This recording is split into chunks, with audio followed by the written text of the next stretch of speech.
Bonjour à tous et à toutes, welcome, c'est Crypto News, j'espère que vous allez bien, j'espère que vous passez un très bon début de semaine, nous sommes le mardi 11 janvier. Voilà, donc il y a pas mal de choses qui sont arrivées dans les tuyaux, donc on va vous faire partager ça ensemble.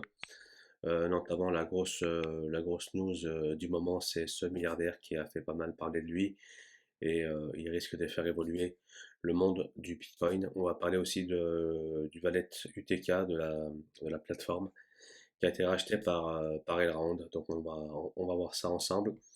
On va faire un tour du Scalpex Index et on va parler aussi du chart des trois halvings rapidement. On va faire un tour aussi de la fortune de Monsieur Chapeng Zhao, le patron de Binance. Un tour autour des informations quotidiennes sur Twitter. Et on va commencer tout de suite avec le Scalpex Index. On avait passé ce support des 44 000 et on était descendu bien bas. Et puis là, on fait un petit rebond. Donc là, on est sur le support des 40 000. On est à 41 736. On va détailler ça en fin d'émission pour voir où est-ce qu'on en est au niveau du BTC. Le Fahrenheit, on n'est pas dans l'extreme peur, mais on est à 21. Social Index sur Up et Market Order Flow, on est un peu en recherche d'achat aujourd'hui. Donc on va faire un tour du côté du mur des altcoins. On va voir que pas mal de choses sont en vert. Notamment en vert foncé, on a le Luna, le Fantôme, Atom, Cosmos, Dogecoin, Matic, Near Protocol, Elrond, qui fait un pump à 9,63% et le BNB qui reprend des couleurs. C'est une bonne news pour nous. Donc ce matin, Bitcoin à 41 769 $, Ethereum 3117, Binance Coin 451, Solana 137, Cardano on a 1,15 $, XRP 0,113, Polkadot à 24 $, Terra Luna 71, Avalanche 86, Dogecoin à 0,14, Polygon qui fait un joli pump à 2,23, c'est pas mal. Shiba Inu qui recule. Hier on était à 30, là on est à 27 aujourd'hui. Chainlink 26 $, Crypto.com 0,44, joli pump de Cosmos 10%, on est à 37 $ ce matin. Near Protocol 16 $, Algorand 1,38 de 42%, et avec le fantôme à la fin, et FTX, donc fantôme de 41, FTX 38 $. Donc ça reprend un peu des couleurs. Bottom trouvé, il y a pas mal de signaux chartistes qui sont un peu les mêmes. On va les voir en fin d'émission. Donc on va faire un tour du côté des news sur Twitter. On va parler de Sega qui se lance aussi dans le NFT. J'avais tweeté ça. Nous avons grandi ensemble. C'était le bon vieux temps avec Alex Kidd. En 1990, c'était nostalgique.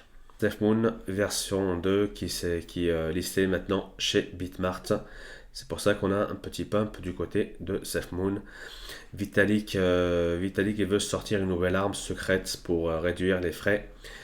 Sur le réseau Ethereum, les frais de gaz, on n'en peut plus. Ça, c'est une bonne nouvelle. Le Kenya s'apprête à intensifier l'adoption des crypto-monnaies dans leur pays. Et ça, c'est une bonne news également. Donc, on a Elrond qui a racheté la plateforme Utrust. Donc, elle vient d'acquérir Utrust, une solution de paiement en crypto-monnaie. Avec Utrust, Elrond ambitionne de faire jouer les mécanismes de la DeFi. Donc, voilà, l'équipe Elrond qui toujours au boulot, ils sont toujours au taquet, donc ça c'est une bonne nouvelle. La fortune de Changpeng Zhao s'élèverait désormais à 80,8 milliards de dollars. L'homme le plus riche des cryptos, Bloomberg a récemment évalué la fortune de Changpeng Zhao, le PDG de la plateforme d'échange Binance. Il posséderait plus de 95 milliards de dollars, ce qui le placerait à la 11e place du classement des milliardaires les plus fortunés. Bah oui, on peut dire, hein, bravo à monsieur Changpeng Zhao, il le mérite bien. Donc, Elrond qui fait l'acquisition de la plateforme crypto. Donc ça, on l'a vu tout à l'heure. Donc c'est pour ça qu'on a eu un petit pump du côté du UTK, donc 0,39 ce matin. Donc pour analyser l'UTK juste après le cours du sur CoinGecko. Donc on voit une jolie poussée de 41%, si on la compte d'ici du 8 janvier à peu près jusqu'à aujourd'hui. Donc c'était suite à l'annonce en fait au partenariat de Elrond avec UTK. Donc ça on ne le savait pas encore. Et c'est pour ça que le pump s'est fait progressivement. Donc tout le monde s'étonnait de le voir un peu pumper comme ça. Donc c'était bien Elrond qui était derrière ce programme. Donc canal haussier pour l'UTK, on baisse de volume. Le reste étant un peu en chute libre. On attend des volumes pour un peu se consolider, un peu valider un peu cette zone-là pour consolider et ainsi de repartir un peu à l'assaut dans un premier abord des 0,46 et ensuite des 0,49 et ainsi de suite. Donc moi je le verrais bien faire une conso un peu ici dans cette zone-là avant de repartir un peu de plus belle et hop à l'assaut des anciens ATH pour UTK. La grosse nouvelle de cette émission, c'est lui, c'est Monsieur Bill Miller, ce milliardaire qui place 50% de sa fortune dans le Bitcoin. Une preuve de confiance plus que conséquente, le milliardaire et investisseur de renom Bill Miller a annoncé avoir placé plus de la moitié de ses fonds dans le BTC, un signe de plus que la crypto-monnaie attire de plus en plus de grosses fortunes. Ça, va être un tremplin. Ça, merci à Monsieur Bill Miller, ça va être un tremplin pour attirer tous ces nouveaux investisseurs dans le Bitcoin. On en a déjà on a de belles pointures comme Michael Saylor avec son entreprise et lui maintenant se rajoute à la liste qui va se rallonger, j'en suis sûr. Bill Miller, qui est-il? C'est un Américain et qu'est-ce qu'il fait ce monsieur-là?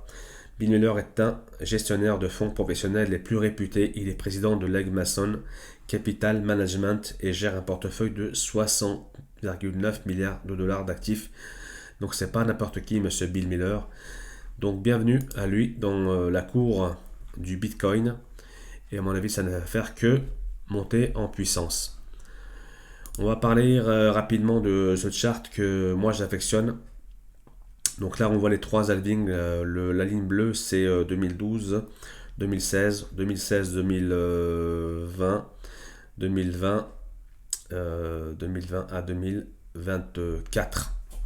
Donc là, on a nos quatre halvings et bien sûr, la ligne verte, on voit bien que elle s'essouffle un peu, comme vous regardez bien la ligne bleue là, avec moi, avec la souris. Donc là, on a un joli pump. Ensuite, on a un peu de plat, un peu de calme avant la tempête. Donc là, on a une nouvelle jambe haussière. Si vous prenez le deuxième halving, pareil. Donc là, ça fait un joli pump. Ensuite, on a un joli calme plat et là, ça repart à la hausse. Donc pour la troisième ligne, donc la ligne verte, celle qui est la nôtre aujourd'hui. Donc on voit que ça a fait un joli pump et là on est vraiment dans le calme plein. Donc on attend tous cette jambe haussière. À mon avis, 2022 va être l'année de cette jambe haussière qui va nous propulser. Moi j'en suis sûr à du 120 000 dollars, 130 000 dollars. Donc voilà, on attend tous cette jambe là.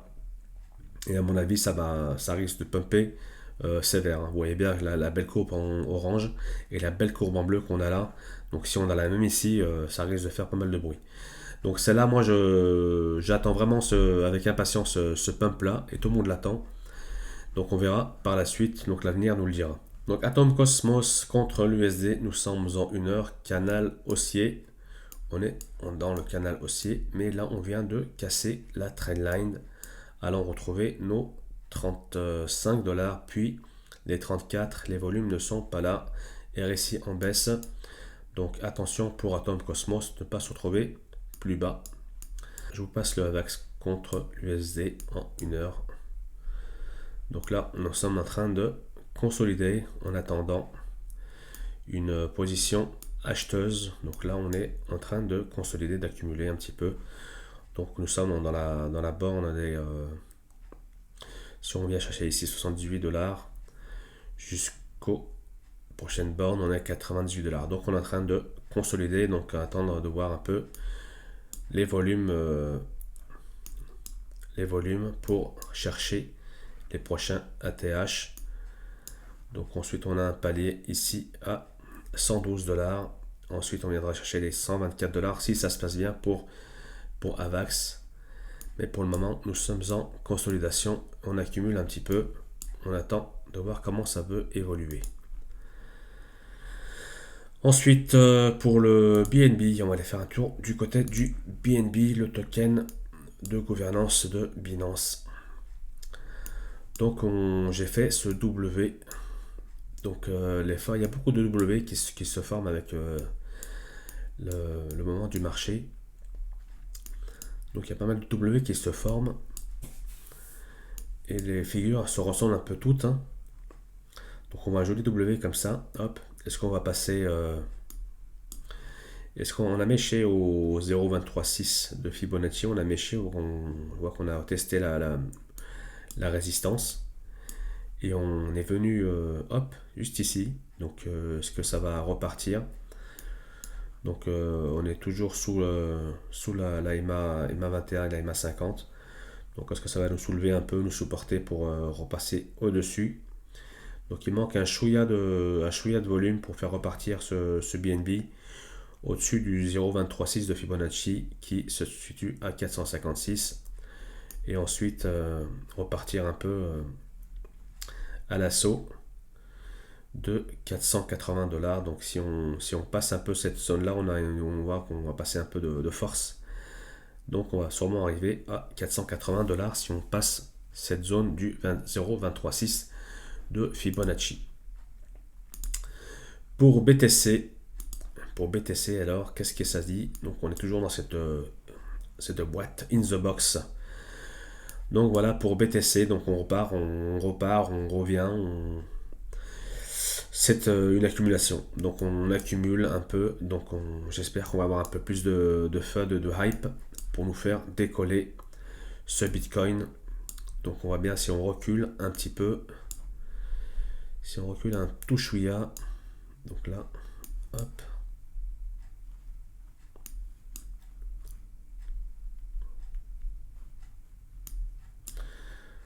Donc aux abords des...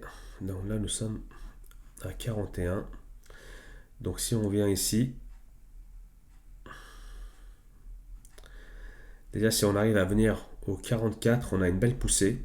On aura sûrement une belle force acheteuse pour nous propulser à 48. Une fois qu'on a 48, on aura une belle force pour nous emmener au 54. Donc j'espère qu'on va passer cette zone là, donc à 43 000 $. Et ensuite on voit qu'on a une jolie force hein, pour nous emmener, je vais zoomer comme ça vous allez voir ensemble, on va voir ensemble. Hop, voilà. À 44 000, il y a eu une super poussée ici, une super bougie. Donc à mon avis, si on arrive à s'extirper dans cette zone-là, on va se retrouver tout de suite à 40 000 $. Et ensuite, on va essayer de naviguer un peu. On navigue encore un peu. Et ensuite, si on a 51 000, pareil, boum, super bougie. Et on se retrouve à 55 000 $. Donc dans Bitcoin, il y a des zones clés. Mais là, on n'y est pas encore. Donc on va attendre de voir. Donc là, pour le moment, on est in the box. Donc on attend les volumes, on attend la hype. Voilà, donc voilà. Pour voir on a vu pour Bitcoin, donc nous sommes un peu dans la boîte. Ethereum, donc Ethereum, c'est un peu pareil, j'ai l'impression. On va se mettre en 4 heures pour voir un peu qu'est-ce qui se passe. Donc pour Ethereum, c'est toujours pareil, c'est aussi la consolidation qu'on voit entre les supports. Donc là on voit que ça n'a jamais été testé, ça va, on n'a jamais passé au travers. Donc si on passait au travers, c'était un peu dramatique pour nous. Je vois qu'on est toujours en consolidation en attendant les volumes pour passer au-dessus et ainsi de chercher nos 3824 $. Donc c'est vrai que ça commence à traîner un petit peu. Donc nous sommes dans cette boîte depuis le 7 janvier, on est le 11, donc voir un peu qu'est-ce qui va se passer plus tard pour notre ami Ethereum. Ensuite, pour le total des altcoins, total du marché, la capitalisation boursière totale des cryptos, nous sommes en 4 heures. C'est pareil, il y a des zones clés aussi à ne pas franchir. Et là, nous sommes sur un support clé, bien évidemment. Voilà, donc vous le voyez comme moi, donc hop, niveau majeur. Et le level suivant qui est, que je vais zoomer un peu plus. Donc nous sommes ici, hein, nous avons méché là, nous sommes remontés un petit peu à 1936 milliards. Ensuite, on est sur ce support majeur qui est à peu près à 1850 milliards. Ensuite, il ne faut pas qu'on descende trop bas. Si on descend trop bas, qu'est-ce qui va se passer? Eh ben, ça va être la chute et on va se retrouver à 1552 milliards. Ça va être un peu la catastrophe. Donc là, c'est un niveau majeur qu'il faut tenir absolument si on ne va pas se retrouver in the cave. Donc ça, c'est vrai que ça nous fait peur, ça nous inquiète tous. Donc là, on fait un range. Donc à voir par la suite comment ça va risque d'évoluer. Donc voilà pour les analyses techniques du total de... Donc voilà pour le total de la cap boursière totale des cryptos. Donc nous avons les niveaux majeurs et le level suivant. Donc attention à ne pas se retrouver plus bas. Voilà, c'était Crypto News. J'espère que l'émission vous a plu avec ces news qui sont toutes fraîchement arrivées. N'hésitez pas de vous abonner à la chaîne, de mettre un petit pouce, un commentaire. Ça ne mange pas de pain et ça me fait plaisir. Je vous dis à très bientôt. Portez-vous bien.